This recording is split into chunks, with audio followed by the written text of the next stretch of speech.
galaxies and so on, which we look at in the night sky, which are on very long distance scales covered by gravity. But it turns out that what's happening on the very small scales can actually tell us something about what's happening on very large scales. What do we mean by matter? Well, what we see when we examine matter depends on how we look.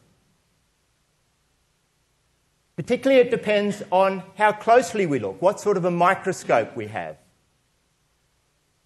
All of you, I'm sure, have peered down an optical microscope to see things which can be the size of cells, right? Cells which are of the order of microns across. And an optical microscope uses light. But using light, using visible light, we can only see things which are of order about the size of cells.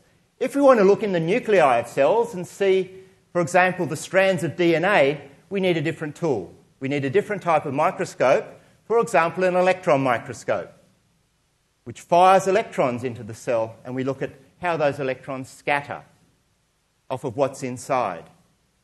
Then we can look down to the order of perhaps a billionth of a metre. If we really want to get down smaller than the atom and look at the nuclei of atoms, or indeed the constituents of the nuclei of atoms, such as protons and neutrons, we need even larger microscopes.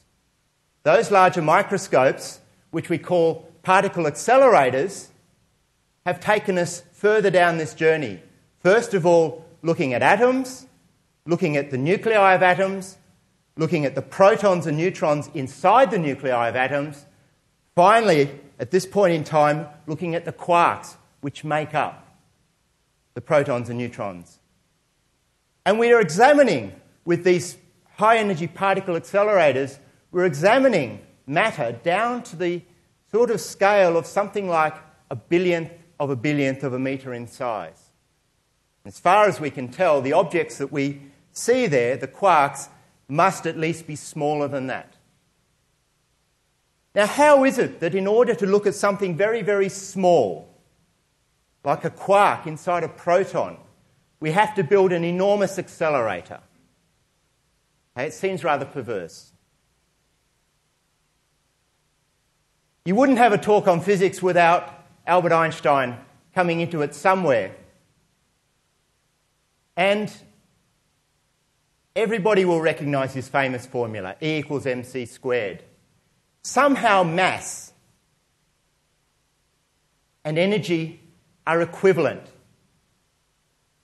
And one of the things that Einstein's work tells us is that if we go to high enough energies, bang things together which are going sufficiently fast, carrying a lot of momentum, then we can actually turn that energy and momentum into the mass of new particles. And that's what happens in a high-energy particle accelerator. The reason that that's true, and the reason that you look at very small things with very high-energy things, comes back to the rather weird theory of physics which is called quantum mechanics. Quantum physics has been around now for about a century or so. And it basically says that even just like light possesses a wavelength, if you take a particle, a matter particle, that also possesses a wavelength. And if that particle is travelling with a high amount of energy or momentum, the wavelength is inversely proportional to the momentum. So the more momentum, if you like, the more energy, the shorter the wavelength, and you need to have a short wavelength to see little things. So your electron microscope is using electrons which have a shorter wavelength than does light. So that's why high-energy particle accelerators are like very large microscopes in some sense. And they have been the tool which has been used to examine matter at smaller and smaller scales pretty much for the last, I suppose, 80 years or so. Getting ever bigger and bigger, looking at smaller and smaller things. And all of that research has caused us to come to a quite different view of the fundamental building blocks of matter than we had going back even 100 years. We now have this wonderful theory, which is given the rather boring name of the Standard Model, which tells us that the fundamental building blocks of which we are made can be written down with just a few different types of particles. Some of them are called quarks. Those are the ones, for example, that make up the protons and neutrons in our bodies. Some of them are called leptons. Those are the ones, for example, that one would use in an electron microscope. There are about 6 different types of quarks. They feel the strong force.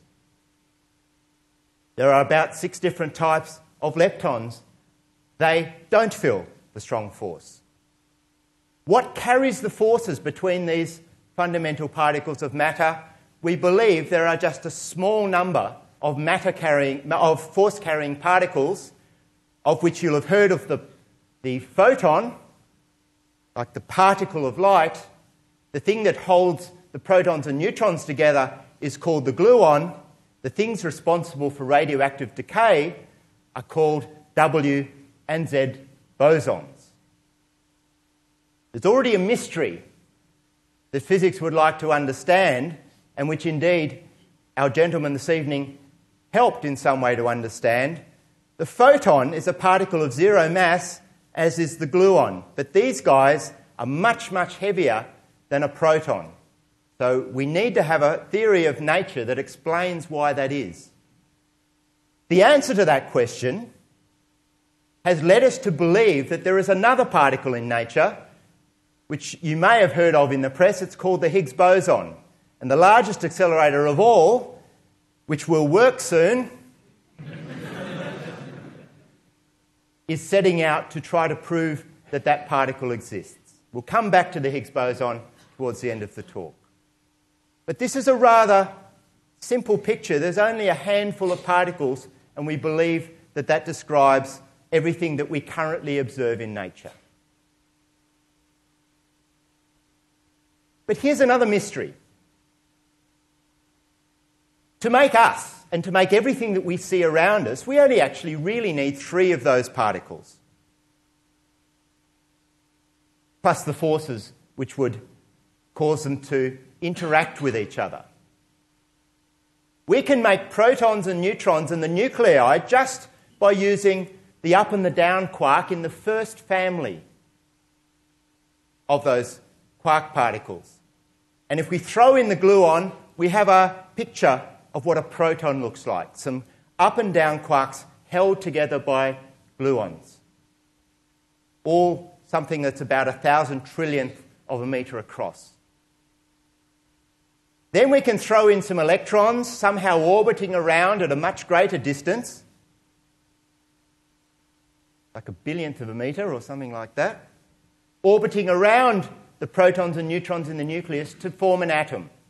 And for that we need to have the photon to bind those electrons in orbit around the nucleus of the atom. So this immediately leads us to some unanswered questions about our beautiful theory. Why, indeed, if all the matter around us consists of effectively those 3 particles of matter and those 2 force-carrying particles, why do we need these 3 families? Most of these other particles have turned up in our high-energy physics experiments. They don't exist in everyday life in nature. Okay, so why 3 families and just 3? And indeed, these particles all have different masses. We can measure their masses in experiment, but we have no idea from our theories why those masses are what they are. And a theory that can't predict things as fundamental as why they have masses, or indeed why they have mass at all, is not a complete theory of nature and forces people to try harder to come up with a better theory. And Nobel Prize winners were trying to be part of that quest and succeeded in advancing our understanding.